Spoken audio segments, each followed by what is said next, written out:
कहानी का नाम चांदनी रात का भेड़िया। अध्याय 1। अंधेरी शुरुआत। उत्तराखंड का एक छोटा सा गांव रुद्रवन हमेशा अपने घने जंगल और प्राचीन हवेलियों के लिए जाना जाता था। लेकिन पिछले कुछ महीनों से गांव में अजीब घटनाएं हो रही थीं।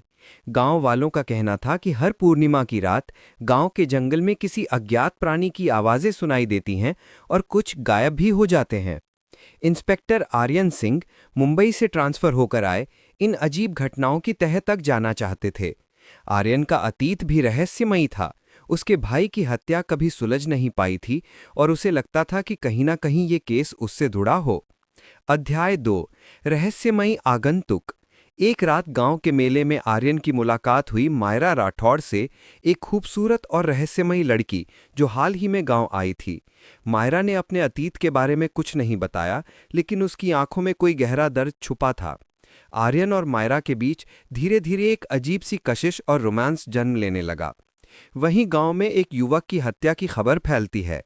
मृतक के शरीर पर अजीब निशान थे, जैसे किसी जानवर ने हमला किया हो। आर्यन ने तुरंत जांच शुरू की। अध्याय 3। भेड़िए की छाया। जांच के दौरान आर्यन को पता चलता है कि हत्या केवल शुरुआत थी।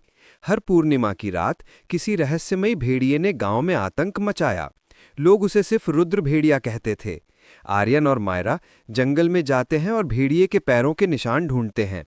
इस बीच आर्यन को एहसास होता है कि मायरा आततिक्य से जुड़ी कुछ अहम जानकारी छुपा रही है।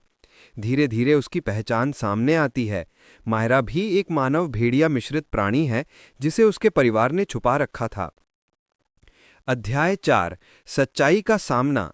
आर्यन और मायरा दोनों को अपने प्यार और कर्तव्य के बीच फंसना पड़ता है। आर्यन पुलिस इंस्पेक्टर होते हुए भी मायरा को पकड़ नहीं सकता और मायरा अपने असली रूप से गांव वालों को बचाने की कोशिश करती है। एक रात जब पूर्णिमा पूरी होती है, भेड़िया अचानक गांव पर हमला करता है। आर्यन और मायरा मिलकर भेड़िए का सामना करते हैं। आर्यन को एहसास होता है कि भेड़िया कोई और नहीं बल्कि गांव का ही एक युवक था, जिसे कोई जादुई श्राप मिला था। अध्याय 5। प्यार और न्याय। आखिरी लड़ाई में आर्यन और मायरा मिलकर भेड़िए को काबू में लाते हैं। गांव वाले सच जानते ही डर जाते हैं कि मायरा भी किसी दिन ऐसा ही बन सकती है, लेकिन आर्यन उसे अपनाता है और दोनों का रोमांस मजबूत होता है। कहानी अंधेरे, रहस्य और रोमांस के साथ खत्म होती है, जहां आर्यन और मायरा एक दूसरे के प्यार में बंधे रहते हैं और गांव अब सुरक्षित महसूस करता है।